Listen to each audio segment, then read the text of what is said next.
Assalamualaikum warahmatullahi wabarakatuh. Perkenalkan, nama saya Muhammad Syafi, NIM 2022 01122, kelas 2C semester 3, satu keperawatan. Di sini saya akan menjelaskan tentang materi keperawatan yang berjudul kehamilan pada remaja. Tujuan pembelajaran kali ini yakni dapat memberikan edukasi pada remaja tentang bahayanya kehamilan pada remaja dengan cara mencegahnya. Lalu, usia remaja menurut WHO, definisi mengenai remaja ternyata mempunyai beberapa versi sesuai dengan karakteristik biologis ataupun sesuai dengan kebutuhan penggolongannya pada dewasa. Pada umumnya, remaja didefinisikan sebagai masa peralihan dari masa kanak-kanak ke masa dewasa. Batasan usia remaja menurut WHO, Badan PBB untuk Kesehatan Dunia, adalah 12-24 tahun. Namun, jika pada usia remaja seseorang sudah menikah, maka ia tergolong dalam dewasa atau bukan lagi remaja. Sebaliknya, jika usia sudah bukan lagi remaja, tetapi masih tergantung pada orang tua, tidak mandiri, maka dimasukkan ke dalam kelompok remaja. Masa remaja merupakan peralihan masa kanak-kanak menjadi dewasa yang melibatkan perubahan sebagai aspek seperti biologis, psikologis, dan sosial budaya. WHO mendefinisikan remaja sebagai perkembangan dari saat timbulnya tanda seks sekunder hingga tercapainya masturbasi seksual dan reproduksi. Suatu proses pencapaian mental dan identitas dewasa, serta peralihan dari ketergantungan sosial ekonomi menjadi mandiri. Secara biologis, saat seorang anak mengalami pubertas dianggap sebagai indikator awal masa remaja. Namun, karena tidak adanya pertanda biologis yang berarti untuk menandai berakhirnya masa remaja, maka faktor-faktor sosial seperti pernikahan biasanya digunakan sebagai pertanda untuk memasuki masa dewasa.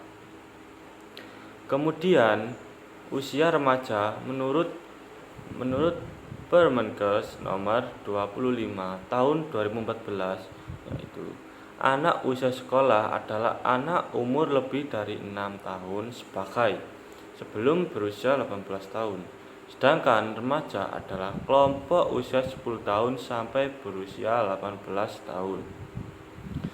Dan yang terakhir, batas usia remaja menurut Undang-Undang Perkawinan nomor 16 tahun 2019.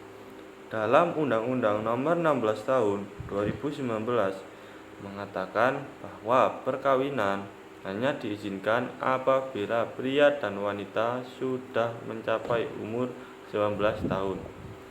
Dalam Undang-Undang nomor 35 tahun 2014, pasal 1 ayat 1 dikatakan bahwa anak adalah seseorang yang belum berusia 18 tahun, termasuk anak yang masih dalam kandungan, sehingga dapat ditarik kesimpulan bahwasanya batas usia remaja menurut Undang-Undang Perkawinan yakni 19 tahun.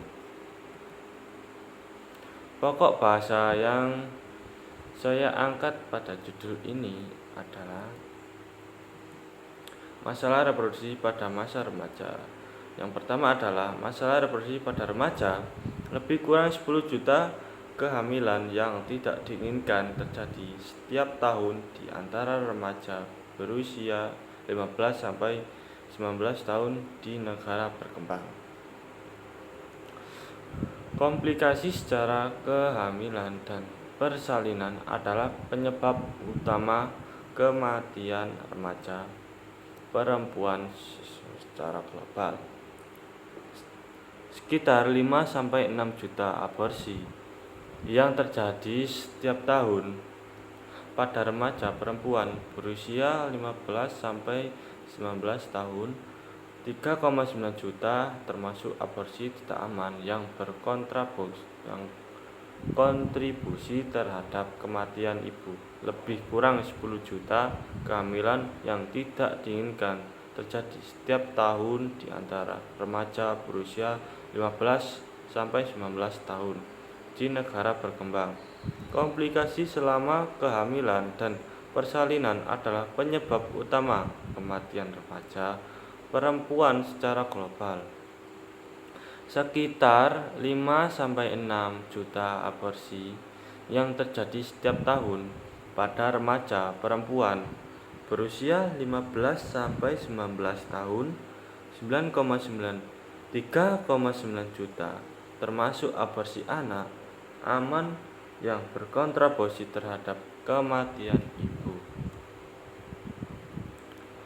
Kehamilan pada remaja, kehamilan yang tidak diinginkan (KTD). Pendidikan seks tidak ditunjukkan untuk mereka tentang hubungan seks, namun memberi pengetahuan tentang upaya yang perlu mereka tempuh untuk menjaga kesehatan organ reproduksi mereka. Setiap remaja mempunyai hak untuk mendapatkan akses dan informasi tentang kesehatan reproduksi berupa pendidikan seks. Kesehatan reproduksi merupakan keadaan sejahtera fisik, mental, dan sosial yang utuh dalam segala hal yang berkaitan dengan fungsi, peran, dan sistem reproduksi. Kesehatan reproduksi bagi remaja haruslah memiliki informasi yang benar-benar fungsi, peran, dan proses reproduksi, serta memiliki sikap dan tingkah laku bertanggung jawab mengenai proses reproduksi. Peran orang tua dalam mengawasi pergaulan anak sangatlah penting agar tidak terjadi hal yang tidak diinginkan.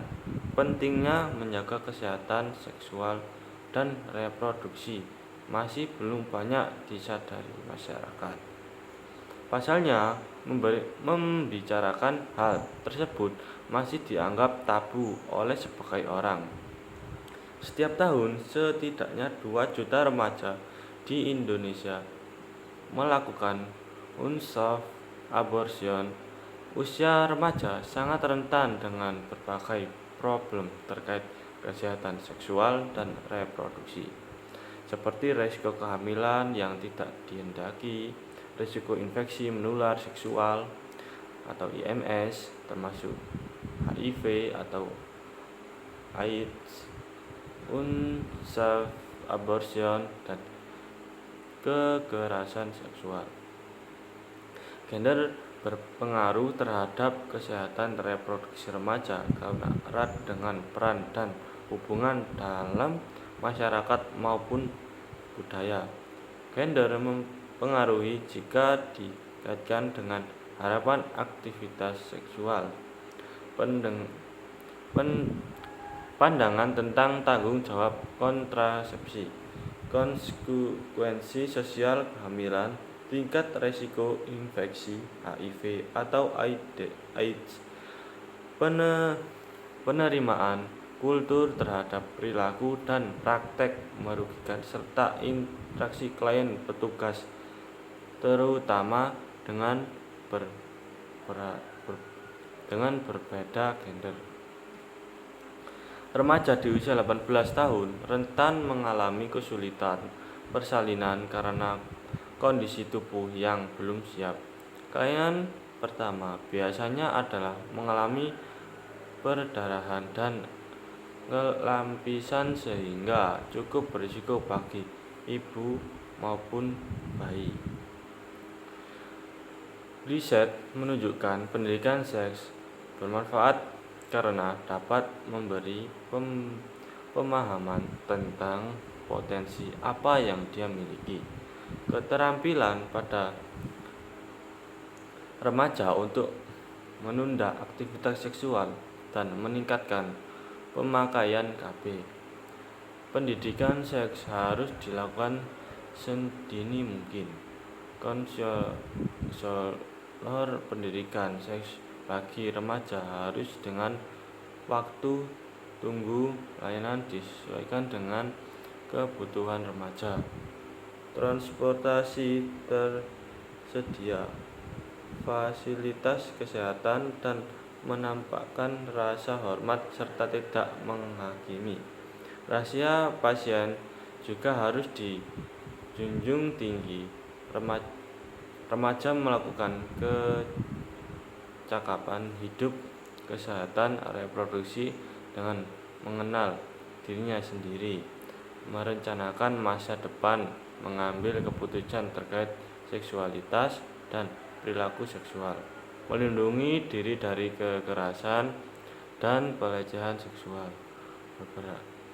berempati terhadap orang lain, berkomunikasi dan bernegosiasi, mengelola stres, serta aktif mencari bantuan.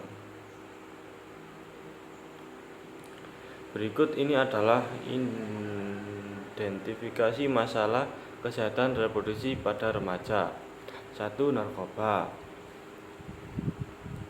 adalah remaja, yakni 1. Penggunaan narkoba, alkohol, dan merokok. 2. Seks bebas pada remaja, hubungan seksual sebelum menikah. 3. Kehamilan yang tidak diinginkan pada remaja. 4. Aborsi tidak aman. 5. Bullying, kekerasan, dan pelecehan seksual pada remaja. 6. Pernikahan usia dini. 7. Penyakit menular seksual, HIV dan AIDS, sifilis, gonore. Yakni 1. Narkoba adalah singkatan dari narkotika dan obat-obatan terlarang. Sementara nafsa merupakan singkatan dari narkotika, alkohol, dan zat adiktif lainnya. Obat-obat terlarang berbahaya yang mengakibatkan seseorang mempunyai ketergantungan terhadap obat-obatan tersebut. Kedua istilah tersebut sering digunakan untuk istilah yang sama, meskipun istilah nafza lebih luas lingkungannya. Narkotika berasal dari 3 jenis tanaman, yaitu 1.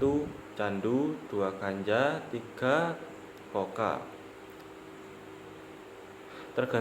Ketergantungan obat dapat diartikan sebagai keadaan yang mendorong seseorang untuk mengonsumsi obat-obatan terlarang secara berulang-ulang atau berkeseimbangan.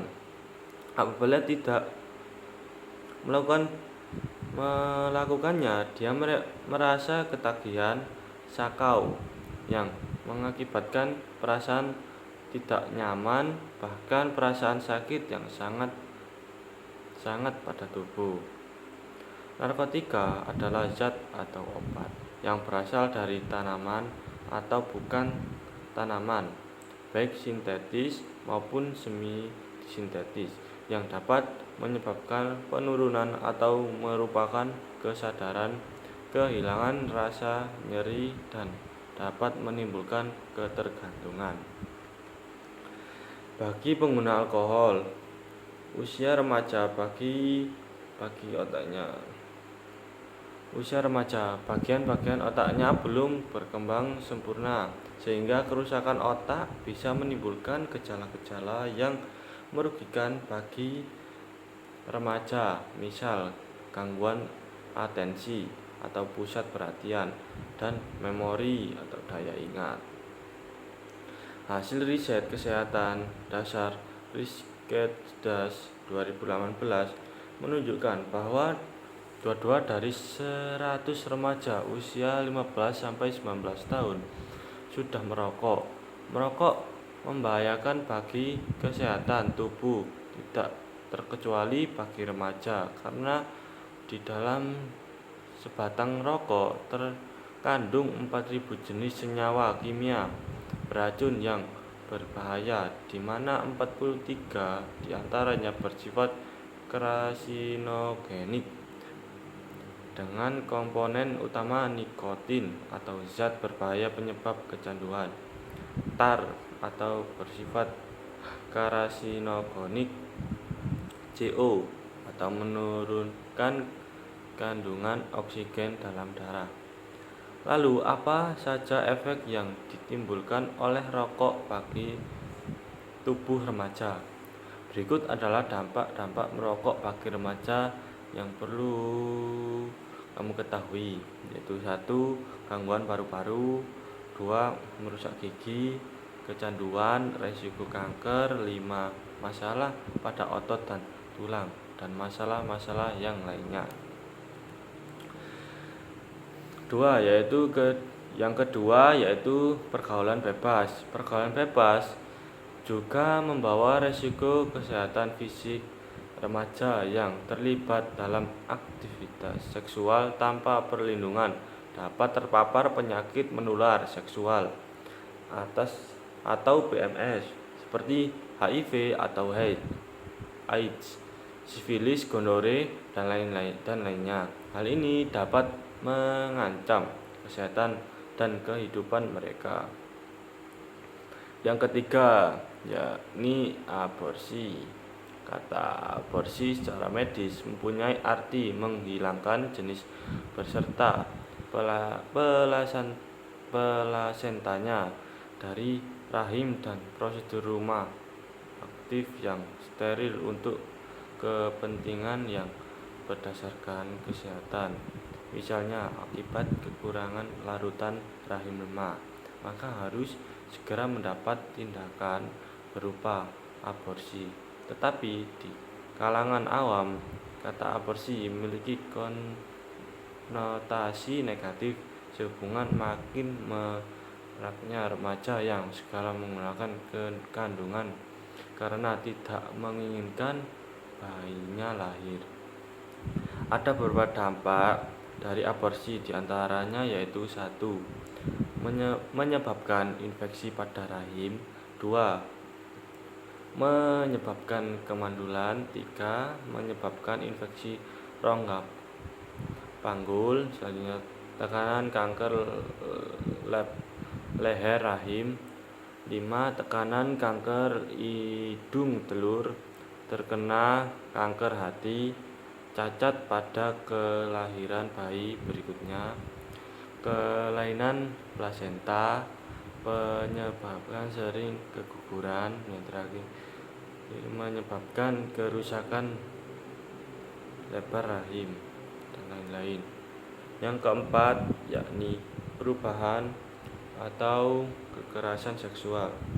Dampak perubahan dan kekerasan seksual yakni diantaranya rentang sakit, sulit tidur, sakit kepala, dan gangguan pencernaan, depresi, perasaan tidak berharga, cemas, takut, dan emosi yang tidak stabil, menutup diri dari lingkungan, menyakiti diri sendiri atau orang lain, dan bunuh diri. Yang kelima yaitu pernikahan dini.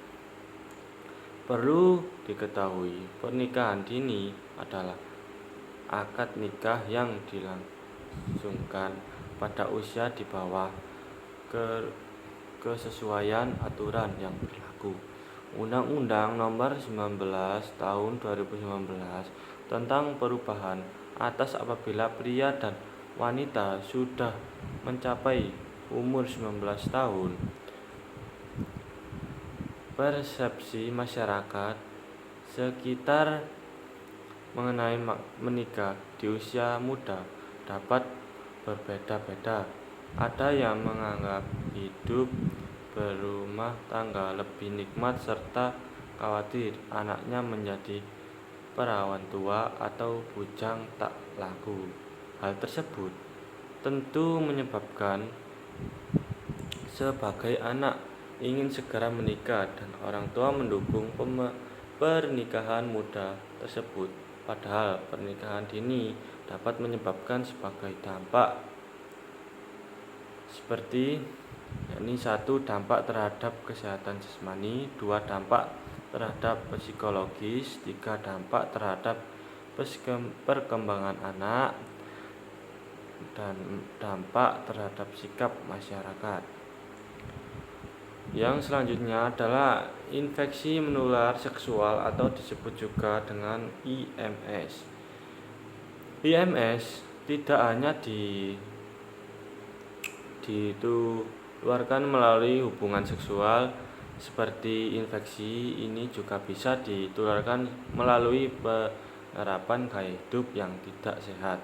Menurut data World Health Organization WHO, setidaknya dalam satu hari tersebut juta orang diinfeksi menular seksual membawa dampak bagi penderitanya.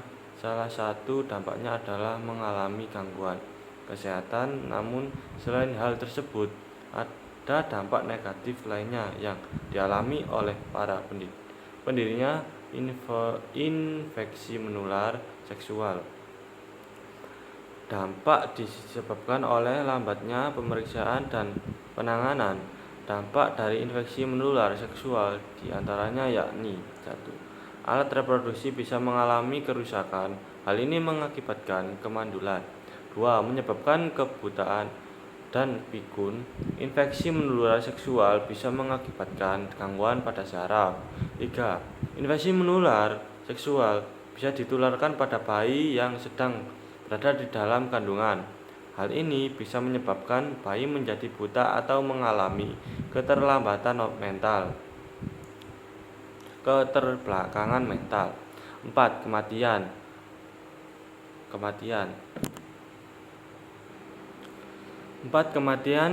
Keterlambatan bisa menyebabkan penderita infeksi menular seksual meninggal karena kondisinya sangat parah. Kemudian pembahasan yang kedua yakni kehamilan yang tidak diinginkan. Kehamilan tidak diinginkan kelompok umur 15-19 dua kali lebih tinggi 16% dibandingkan kelompok umur 2024 8%. Kehamilan pada remaja umumnya kehamilan yang tidak diinginkan meningkatkan terjadinya aborsi tidak aman. Kehamilan remaja, komplikasi kehamilan dan persalinan, puberal endometriosis terjadi pada remaja yang tidak tamat SLTA 20%, tamat SLTA 7%. KDD atau kehamilan tidak diinginkan merupakan kehamilan saat di mana salah satu atau kedua belah pihak dari pasangan tidak menginginkan terjadinya kehamilan sama sekali atau kehamilan yang sebenarnya diinginkan tetapi tidak pada saat itu. KDD sebenarnya dapat pula terjadi pada pasangan yang kini menjadi sorotan publik dan menjadi perhatian, yaitu kasus KTD yang terjadi pada remaja. Masa remaja merupakan periode transisi dari masa kanak-kanak ke masa dewasa yang ditandai dengan percepatan perkembangan fisik, mental, emosional, dan sosial. Pola tindakan laku remaja dipengaruhi oleh pertumbuhan sosial dan pola kehidupan masyarakat yang nantinya menentukan kehidupan pribadi remaja. Ada beberapa prediksi remaja yang berpotensi menyebabkan terjadinya KTD, diantaranya yaitu 1. Masa remaja adalah masa terjadinya krisis identitas atau pencarian identitas diri sehingga pengaruh ke lingkungan yang tidak baik dan kurangnya informasi yang benar menyebabkan permasalahan termasuk KTD. 2. Kecenderungan membuat kelompok dan kecanduan kegiatan kelompok. 3. Senang berkesperimentasi. 4. ketidakstabilan. 5. Adanya sikap menentang dan menentang orang tua. 6. Kegelisahan karena banyak hal yang diinginkan tapi remaja tidak sanggup memenuhi semua. 7. Senang bereksplorasi. Dari hal tersebut dapat menimbulkan dampak KTD pada remaja, diantaranya yakni 1. Tekanan psikologis, seksi sosial, putus sekolah, kerentanan terjadinya gangguan pada kesehatan organ reproduksi, pasangan malu hingga depresi, sensitif atau mudah marah, peningkatan kasus aborsi tidak aman yang mengancam kesehatan akibat terjadinya infeksi yang dapat mengakibatkan perdarahan dan risiko kemungkinan terjadinya mandul bahkan kematian. Dampak dari dampak yang sudah disebut ada juga beberapa macam yang intinya berpengaruh terhadap kesehatan remaja. Permulaan yang meningkatkan KTD diantaranya yaitu pada umumnya remaja belum siap mengalami kehamilan dan persalinan yang sehat serta aman. 2. Hamil dan dalam usia yang masih terlalu muda, mudah terkena trisomi yang menyebabkan kejang. 3. Remaja yang usianya masih di bawah 18 tahun memiliki pinggul yang masih terlalu sehingga akan menyebabkan menyakiti bayi. Bila hamil di usia dini besar, kemungkinan remaja akan mengalami proses kelahiran dan sulit, lama, dan menyakitkan kalau tidak ditolong dalam perawatan yang memadai, maka dapat berhadapan dengan maut. 4. Bayi yang dilahirkan oleh ibu yang terlalu muda lebih mungkin berukuran kecil atau lebih prematur sebelumnya atau waktunya. 5. Bila masih remaja dan terlanjur hamil, cepat hubungi bidan atau petugas kesehatan yang berpengalaman agar mendapatkan layanan kehamilan dan persalinan yang aman. Pembahasan yang ketiga yaitu kategori kejadian dan penyebab terjadinya kehamilan yang tidak diinginkan pada remaja. Frekuensi pacaran lebih dari 1 kali, meningkatkan kontak seksual pada remaja yang berkaitan pada perilaku pranikah, hubungan seksual di luar pernikahan, kehamilan yang tidak diinginkan. Umumnya remaja melakukan seks pernikah karena sudah sama suka 82% dan saling mencintai 83%. Menurut SDKI 2017, hubungan seksual pertama kali pada remaja umumnya pada umur 17 tahun, 19% pada pria maupun wanita. Hubungan seks pernikahan dilakukan remaja didominasi pula oleh mitos-mitos seputar masalah seksualitas seperti hubungan seksual dengan pacar merupakan bukti cinta. Lalu apakah kehamilan perlu dipertahankan ataukah justru malah diakhiri? Jika kehamilan dipertahankan, pergaulan di kalangan remaja semakin bebas. Budaya itu pula seolah dianggap lumrah di zaman yang makin modern ini. Fenomena hamil duluan lalu menikah, hal ini seakan dianggap bisa dan bukan aib apabila secara terang-terangan menyampaikan ke khalayak asal yang bertanggung jawab, maka akan tidak masalah. Jika kehamilan dipertanyakan, maka akan memiliki beberapa dampak, diantaranya yakni mulai dampak fisik. Persalinan dengan tindakan operasi retina terjadi perdarahan, guguran hamil agar anggur dan hamil prematur karena usia yang terlalu muda. Meningkatkan risiko kematian jika melahirkan di bawah usia 18 tahun. Kemudian dampak psikis atau fisiologis jika remaja laki-laki tidak bertanggung jawab orang tua tunggal sehingga mengalami depresi. Jika pasangan remaja menikah, konflik antara pasangan karena belum dewasa dan belum siap memikul tanggung jawab sebagai orang tua, memberikan pola asuh yang juga karena terbatas sehingga terjadi penganiayaan terhadap bayi. Dan yang terakhir yakni dampak sosial. Dikecualikan dari masyarakat, remaja berarti atau putus sekolah atas kemauan sendiri atau diberhentikan dari sekolah, pernikahan dini untuk menutup aib. Dampak ekonomi, merawat kehamilan, melahirkan dan membesarkan bayi atau anak membutuhkan biaya besar. Jika kehamilan yang diakhiri, sering berkembangnya zaman juga jadi hal yang tidak tabu lain di Indonesia.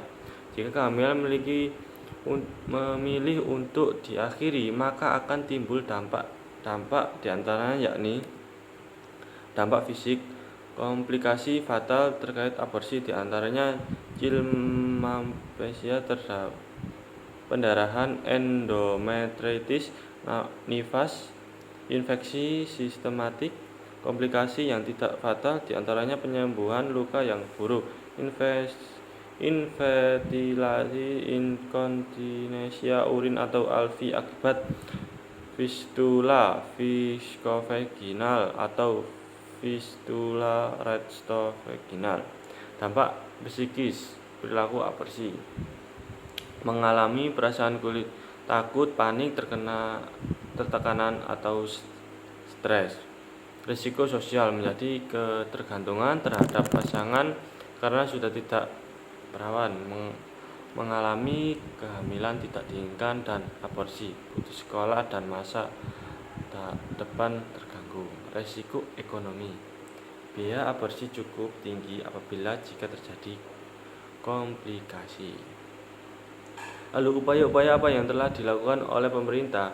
Program kesehatan remaja sudah mulai diperkenalkan di puskesmas sejak 1 dekade yang lalu. Bergerak dalam pembagian informasi berupa penyuluhan dan diskusi dengan remaja tentang masalah kesehatan melalui usaha kesehatan sekolah (UKS), Karang Taruna atau organisasi pemuda dan cadar remaja lainnya yang dibentuk oleh Puskesmas. Terkait layanan kesehatan reproduksi, Deputi Bidang Keluarga Berencana dalam Kesehatan Reproduksi Badan Kependudukan dan Keluarga Berencana Nasional mengatakan hingga Desember 2018 pemerintah memiliki 6.204 puskesmas dengan pelayanan kesehatan rumah remaja BKKBN, juga mendirikan 6.892 pusat informasi dan konseling remaja melalui program Generasi Berencana atau GE From Anak DP2KBP2. Pihak yang terlibat dalam upaya-upaya tersebut yakni antaranya peran Dinas Kesehatan, BKKBN dan Puskesmas dalam meningkatkan upaya promotif dengan cara yang menarik dan kreatif yang mudah dipahami remaja. Peran orang tua dan keluarga dalam memberikan informasi kesehatan reproduksi sejak usia dini. Peran pemerintah dan masyarakat untuk menegakkan seks yang tegas pada remaja yang melakukan seks pernikahan. Para guru dan pihak sekolah ikut berperan dalam meningkatkan pengetahuan siswa tentang kesehatan Kespro dan memberikan bimbingan konseling yang lebih mendalam dan bekerja sama dengan petugas kesehatan. Peran media untuk membatasi informasi negatif atau akses porno dan bagi remaja peran LSM atau PKBN Youth Forum. Sekian materi keperawatan maternitas yang berjudul kehamilan pada remaja. Mohon maaf apabila ada perkataan yang kurang jelas. Sekian dari saya, semoga bermanfaat. Wassalamualaikum warahmatullahi wabarakatuh.